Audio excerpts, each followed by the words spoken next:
Jared here with CarBuzz.com, and today I'm reviewing the 2022 Toyota Tundra Capstone. This is an all-new ultra-luxury trim level that sits above the already luxurious 1794 edition.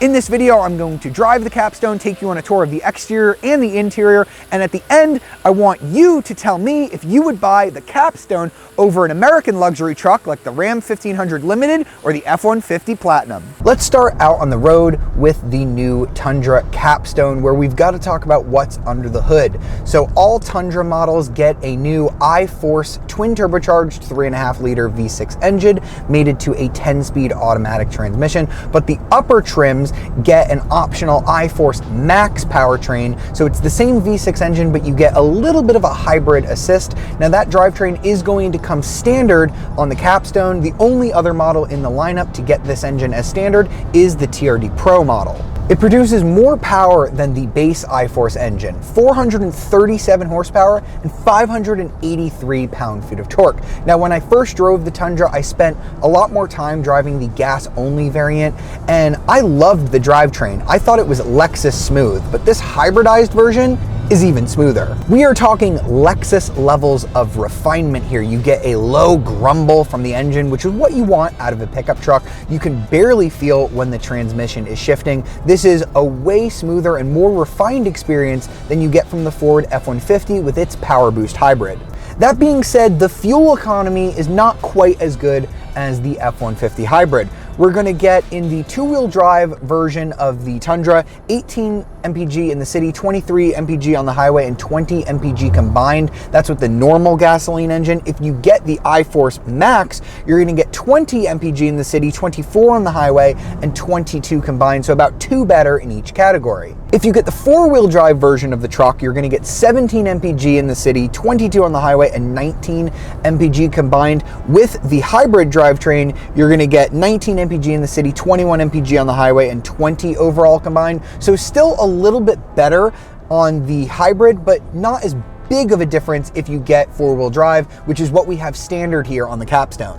The reason why the Tundra isn't quite as efficient as the F-150 is because we only have a very small battery mounted between the engine and the transmission. That's very useful for towing, where it can deliver all of that juicy electric torque at all times. But what it really can't do that the F-150 can do is take off under electric power. So if you're stopped at a light and want to just slowly coast up to speed, in the F-150 you can do that on electric power alone. In the Tundra, I feel like you're going to kick on the engine a lot more often. So although the fuel economy is a tad better here on this I-Force Max engine, the real reason why you're going to want to choose this over the non-hybrid version is that additional horsepower and torque, because there is significantly more of it here.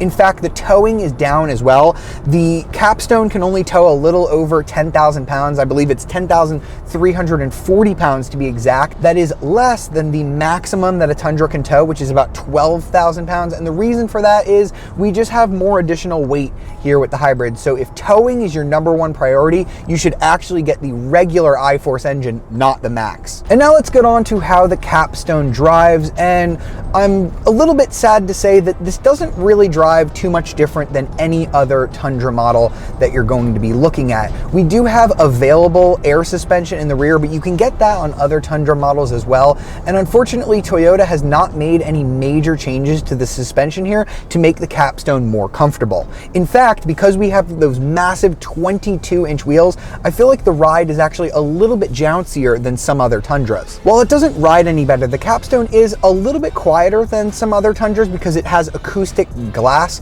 here in the front, but overall I would say that the Ram 1500 Limited with its full air suspension is still the most comfortable truck that you can buy in the full-size class. So I think if you were shopping for a Tundra and you were waiting to pull the trigger on a 1794 or a Platinum, hoping that the Capstone would maybe be a huge upgrade in refinement, I think that you might be safe saving your money and getting one of those two lower trims, because they are already very nice. And I think I'm gonna have to give you the same advice when it comes to the I-Force Max powertrain.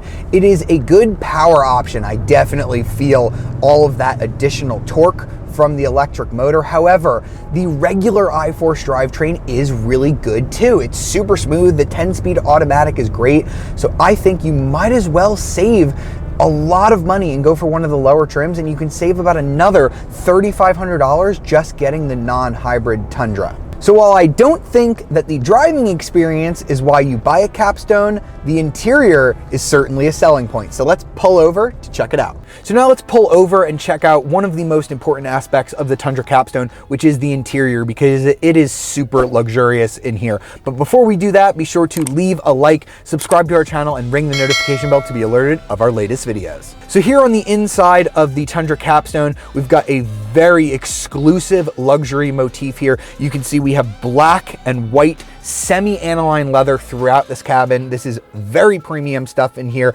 Toyota tells me that this is the same type of quality leather that they would put in the Lexus LS. That is their most expensive luxury flagship on the Lexus end. I'm a bit sad that Toyota did not put massage seats on here. That's an option that you can get on the Ford F-150, but the seats are heated and ventilated, and we do get a heated steering wheel as well. As for technology, we have the biggest screen that you can get on a Tundra, a 14-incher. This thing is massive. We've got wireless CarPlay, wireless Android Auto, clever voice commands, very good user interface. I love everything about this screen. We also have a secondary 12.3-inch screen in the gauge cluster that you can customize as well. So in terms of technology, the Capstone is pretty much as loaded as you can get a Tundra. So the interior in here feels Lexus quality. That is very high praise for Toyota. This is what I was hoping that they would do with the next generation Tundra. It finally feels up to par with things like a Denali, an F-150 Limited, or a Ram 1500 Limited. Those are all very luxurious trucks, and for the first time in a long time,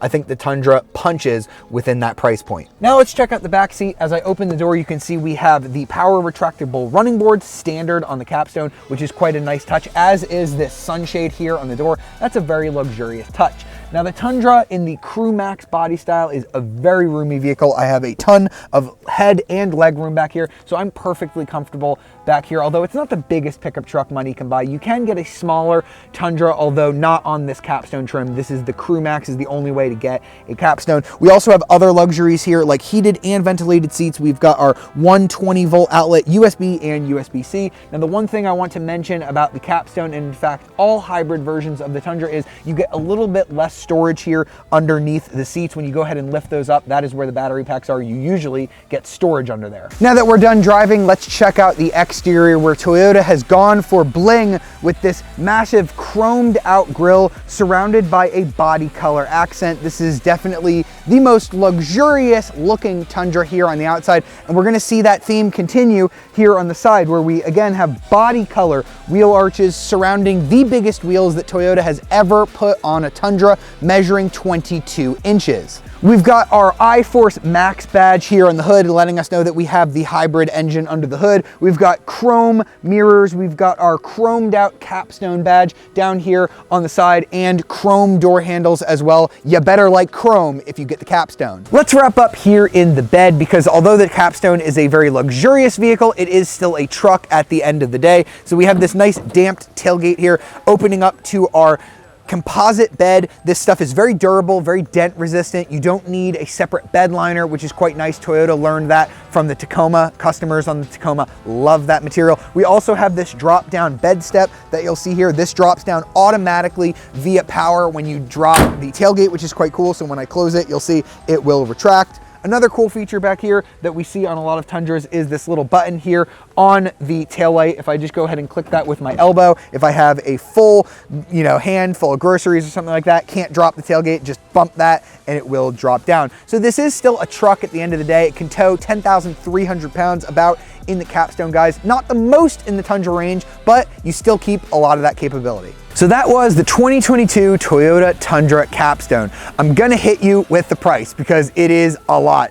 $73,500 is what you'll pay for the Tundra Capstone, and that's not even fully loaded. If you want the air suspension in the back, that's gonna be about another $1,000. This truck is about $9,000 more than the equivalent 1794 edition with four-wheel drive and the hybrid drivetrain. And I think $9,000 is just a lot to spend on the Capstone. You let me know in the comments whether or not you think it's worth it for that beautiful Lexus quality leather on the inside. But for me personally, I think the 1794 edition is worth it and you'll save $9,000. Now, compared to the American rivals like the Ford F-150 and the Ram 1500 in their highest trims, this may look a little bit more expensive on paper, but when you factor in all the standard equipment, the Toyota is actually a pretty good value. So let me know in the comments which Toyota Tundra trim you'd buy and whether or not you'd buy it over an American truck.